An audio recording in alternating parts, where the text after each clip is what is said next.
this category of the club division, and that's another one who's coming out. So he wasn't out on track either, and that is Carsten Kramer. And great to have him here. He has a couple of fifth places at Estoril. He got an 18th and a 6th last time out in Valencia, but was very much in the battles all day long. And he is the team boss of K Kramer Racing. We also have Tobias Vasquez Garcia, who was very quick last time out, also racing in the K Kramer car.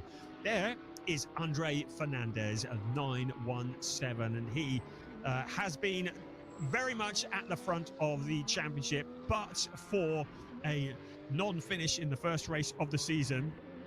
He's had a couple of wins. He's had 3 pole positions, but he's also seems to have been very much in the dramas. In the last 2 qualifying sessions, we've seen Andre Fernandez ending up either in the gravel trap or spinning, and he was a bit off colour last weekend in Valencia, and we saw him spinning on his push slap in qualifying. He ended up bringing out a red flag with 6 minutes to go of the qualifying session, and he had because of bringing out a red flag, he had to start from the back in the first race. But in the second race, he started on pole position and he turned it into a win, but he is too far back to challenge in the championship, so he is very much going for glory here in the Veloso Motorsport car.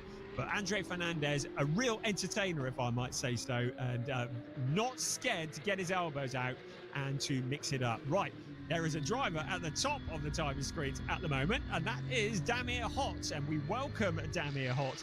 What a great name that is, particularly as we've got Michael Cool on the grid as well. We've got Hott and Cool, although I'm told it's pronounced Cole, but it is Damir Hott in the number 50 car, who's the first driver to set a benchmark time. He's a Canadian GT racer. He's also had a couple of podiums in the GT Winter Series Cup 2 in 2024. So clearly a fairly useful pilot, a 145.737. Now this morning, it was Michael Cole who had a 144.374 in warm-up. So there is a bit of time still to come, I expect. But at the moment, as I say, they're all just getting the banker laps in.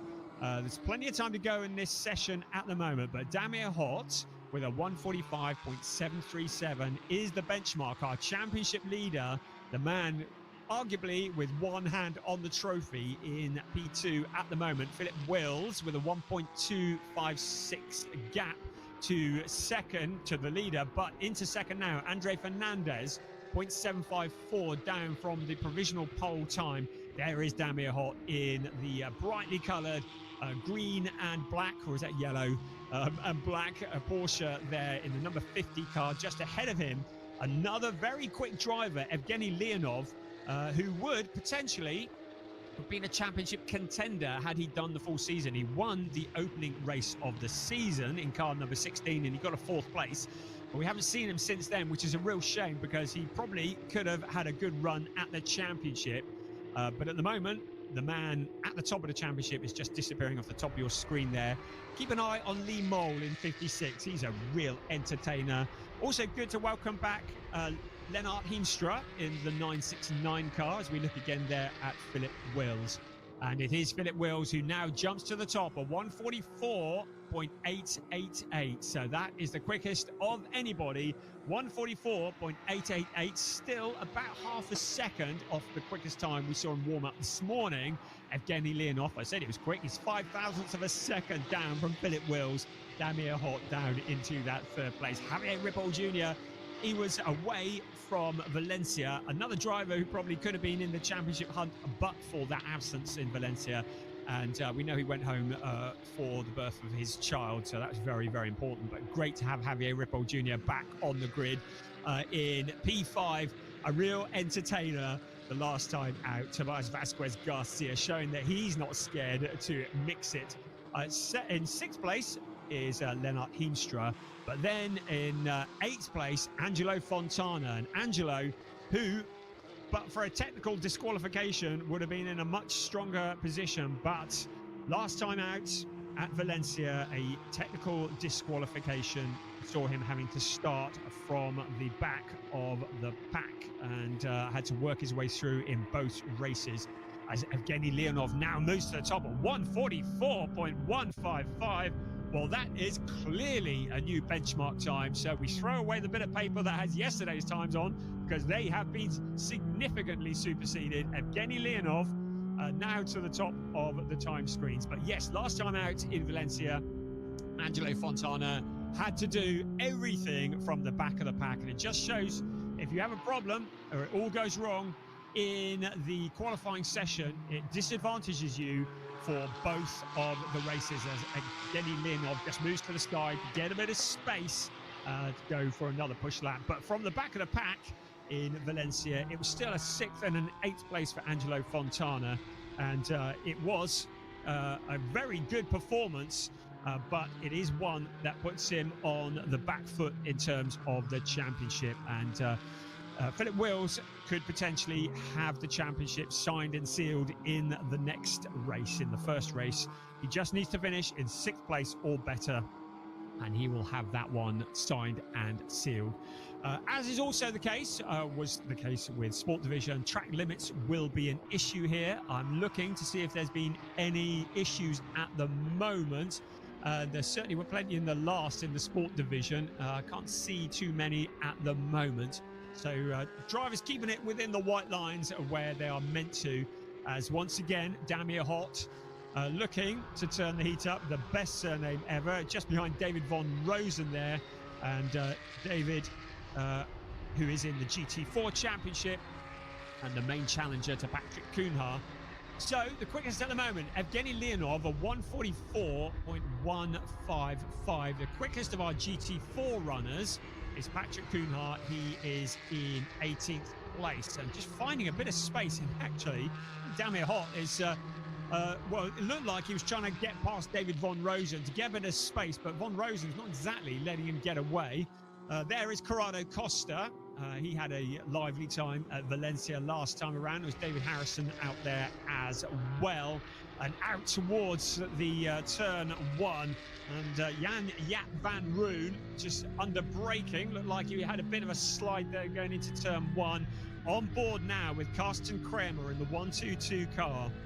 The driver who was in the battles at Valencia last time out. And you had a good view on board with him, heading in towards turns 10 and 11, and around turns 11 in towards turn 12 he will come. Turn 12, which is 2nd gear, building up to a 3rd gear, turn 13, and then just picking the pace up to 4th gear for turn 14, and then it's out onto the pit straight. But they go through the gearbox, and as they get out on the pit straight, it's full beans up towards turn 1, up to 6th gear and about 265 kilometers an hour.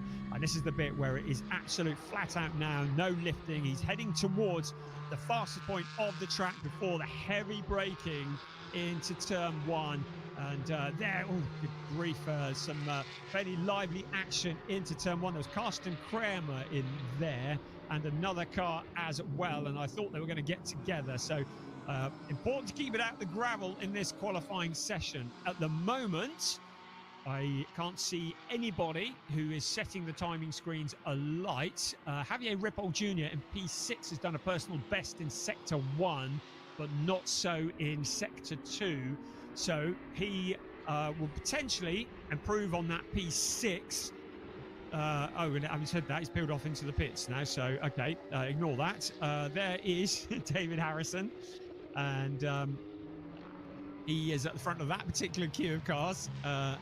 So Evgeny Leonov, 1:44.155. So we've got a few cars into the 1:44s, and in fact quite a few now peeling off into the pits, and we'll get that kind of quiet session, part of the session where the drivers just wait, and then we'll come out for a big push towards the end. There's AJITHKUMAR in the unfamiliar car. It might be unfamiliar, but he was quickest in one of the sessions yesterday. There's Philip Wills back into the pits now. Maybe for some new rubber that you see there lying ready to go. So the crew get to work on that car. But AJITHKUMAR at the moment in 20th place. And of course, he's having to familiarize himself with an unfamiliar car, having had that moment, more than a moment, the double barrel roll Very spectacular in Valencia, worth checking out, although he'd probably prefer you didn't. But certainly a big moment for him, and great to have him back out here as we see Marco van der Poel just peeling off back into the pits. So on board with the 223 car of David von Rosen for Team Neuhofer Rennsport, and he was at Portimao, got a 6th place in the second race and a win in the GT4 category then, but we haven't seen him since then. So potentially could have been another driver very much in contention for the GT4 championship, and is still, because he's only 25 points behind Patrick Cunha, so he could potentially still challenge for the championship in the GT4, and that would be very impressive if he did that, particularly as he's not taken part in all of the rounds. In fact, Patrick Cunha wasn't in Estoril, so he has only done that will be 6, bit of maths there, of the 8 rounds. Well, it will be the 6 by the end of the racing this afternoon. So looking down the pit lane at the moment, interesting that Damir Hott just going back out for another go. At the moment, I can see a purple for Michael Cole. So purple in Sector 1. So Michael Cole, who's currently in P2, taking advantage of a relatively quiet track. So he's just gone quickest of anybody in Sector 1. Sector 2, he's a couple of tenths down. In fact, he's more than that. He's about half a second down on the Sector 2 of Evgeny Leonov. So I don't think he's going to improve on this lap unless he can do something really spectacular in Sector 3. I don't think even Michael Cole, who, can I just point out, won both races at this event this time last year. Well, let's have a look at him. At a turn 14, he comes out onto the pit straight, comes Michael Cole to stop the clock, and I don't think it's going to be an improvement of 144.193. No, it isn't. It is an improvement, but not enough to move him up the grid. So he remains in P2. Evgeny Leonov is still the man they want to beat. A warning has been given to Andre Fernandez for track limits. So that's in turn 10. So the steward's taking a look at that. It was the other driver that got together with AJITHKUMAR last time, Michael McInerney, in the 57 car. So AJITHKUMAR has painted his car the same colour. There we go. That'll confuse us even more. The Red Ant team running the AJITHKUMAR number 28 car, and the all-silver as well, McInerney, has been run by Great Britain's Team Parker Racing. So it's all a bit quiet at the moment. Having said that, there's quite a few cars out on track, so it's not that quiet. There's some personal bests being set by Carsten Kramer at the moment. I can see some green times. He is currently about 2 seconds off the provisional pole time. He's done a personal best in Sector 1, but nothing particularly spectacular in Sector 2. So he might improve, but probably not enough to trouble the front runners. Right, so 12 minutes to go, and it's starting to get busy out on track again. So once again, it'll be the out lap, then the big build lap to get the heat into the tyres, get them into the operating window, then the push laps. How many push laps dare the drivers take out of the tyres? Remember, 2 sets of new tyres for quali and the race weekend. They need to look after those new tyres because they've got to last to the end of the second race today, round 8. They've got to have some grip at the end of that race if they want to be competitive. So if they use it all up in quali, or indeed in the first of the 2 races, they may well be in a disadvantage when it comes to the end of the day. So at the moment, just gently looking after, nursing. They're like precious jewels, those tyres are. They've got to be nursed. They've got to be looked after. Get them into that window and then treat them like they're proper fragile things, because they are your points of contact for the rest of the day with the tarmac. And they've got to be looked after. And if you start flat spotting them, then you're going to be in all sorts of problems. If you start taking too much life out of them, you're going to be in problems. There is a car out onto the grass, Eric Wagner, for Enrico Fulgenzi Racing. He's managed to keep it out of the barriers. We look to turn 5 there. You see a little bit of the undulation of this circuit. There's about 28 meters of elevation change, so nothing like we were seeing in Portimao or Estoril, but still a little bit of elevation change, enough to get you out of breath if you were running around it. As Michael McInerney is past it like Ernst Inderbitzen to me, who is just whizzing past him there. But again, just you don't need to worry about passing cars out on track during a qualifying session. We call it qualifying, but all cars have qualified for the race. It is about grid position. So qualifying is about determining where they're going to start the 30-minute race that takes place this afternoon, or the two 30-minute races that take place this afternoon. And to remind you once again, because I know a lot of people ask this category, Sport Division, the drivers are permitted ABS. So they do have ABS on the cars. The AM category is made up of drivers who are 40 years old or older. And the GT4 category is made up of drivers who are in the Porsche Cayman GT4 RS Club Sport. Those are the only two categories in this race. The red boxes next to the driver's name on your graphic indicates they're in the AM category. The white boxes indicate they're in the GT4 category. And you will see that Paulo Macedo is currently the quickest of the GT4 runners. No, he isn't. It's David Von Rosen up in 20th. No, it's Patrick Cunha in 18th. Got there in the end, but really good to have Paulo Macedo here in the number 81 car. And he joins us.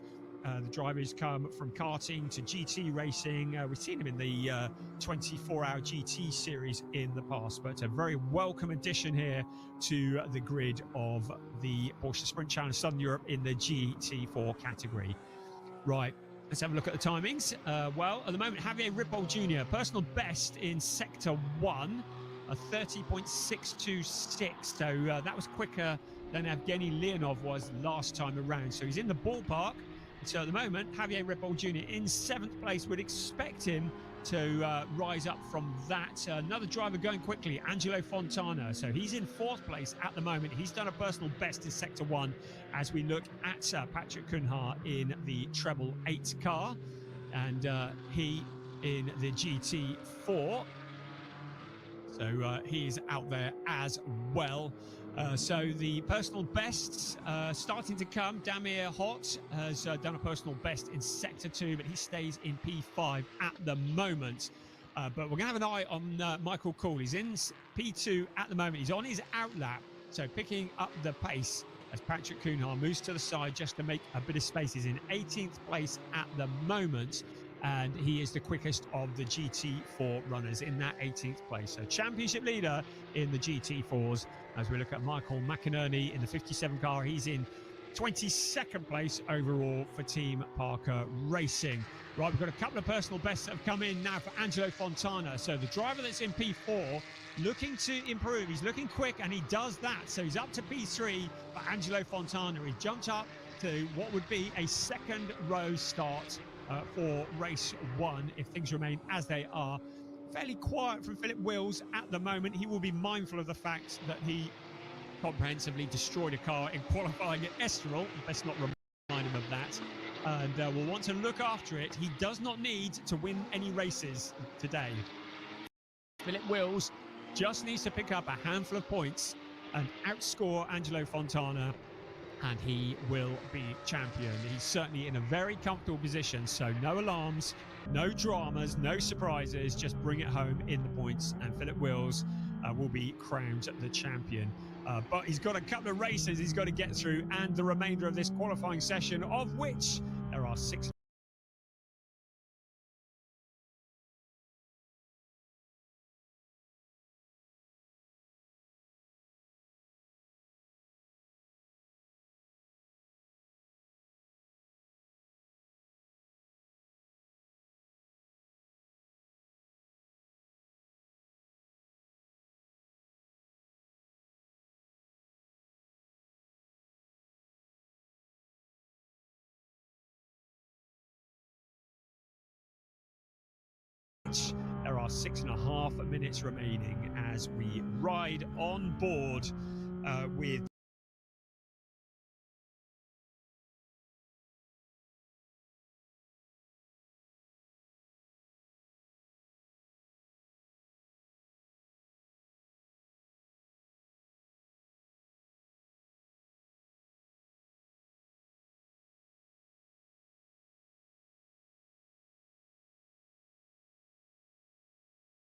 squad with David von Rosen once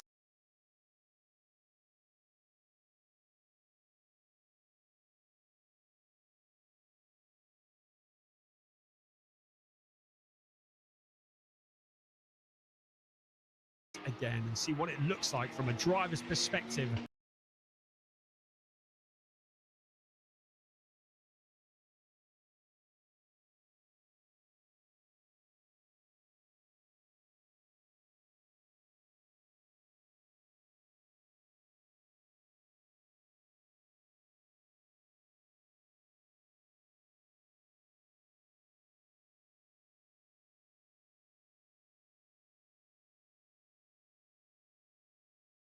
Driver's perspective, hustling their way around this circuit, which is used for the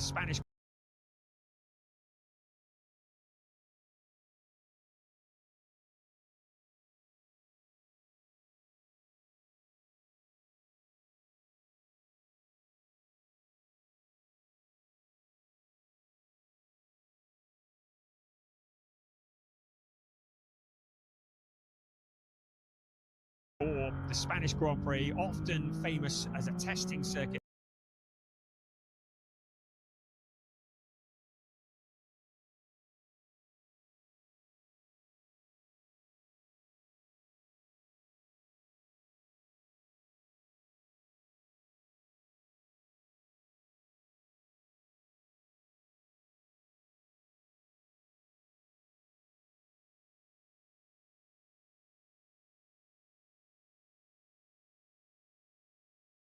For the Spanish Grand Prix, often famous as a testing circuit as well because of the Spanish weather. A lot of teams, a lot of series come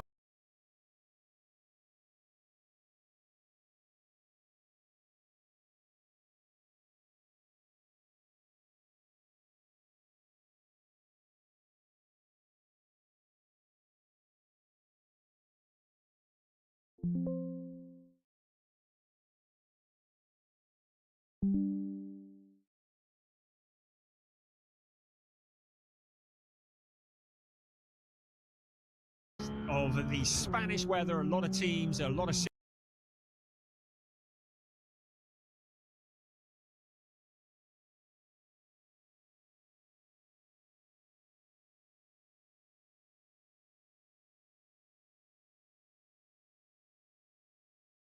series come here for their winter testing to take advantage of the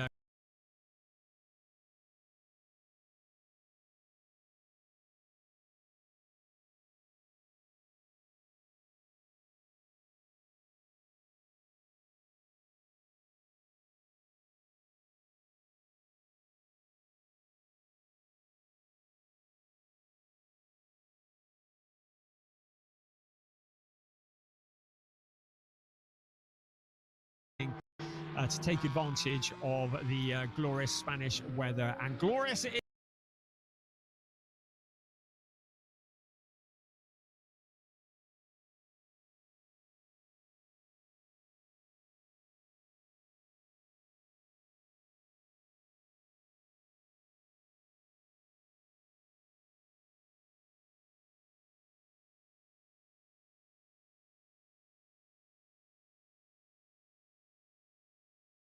is here as the sun is shining on Circuit de Barcelona.